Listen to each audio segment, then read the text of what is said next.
छत पर बने इस कमरे में सुकून का राज है, लेकिन दूर से एक भूचाल के कदमों की चाप सुनाई दे रही है।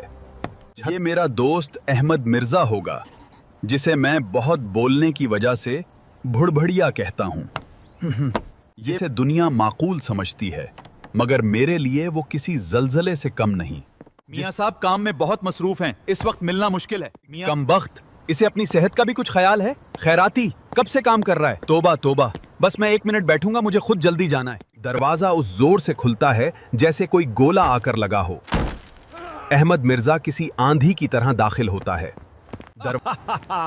आखिर तुम्हें मैंने पकड़ लिया, मगर देखो मेरी वजह से लिखना बंद मत करो, मैं हर्ज करने नहीं आया, खुदा की पनाह। कितना लिख डाला है? तबीयत तो अच्छी है, बस खैरियत पूछने आया था। वल्लाह बड़ी खुशी होती है कि मेरा दोस्त एक मजमून निगार है। अच्छा अब जाता हूँ, बैठूंगा नहीं। जाने से पहले वो बड़े जोश से हाथ मिलाता है, लेकिन उसकी मोहब्बत मेरी उंगलियों के लिए सजा बन जाती है।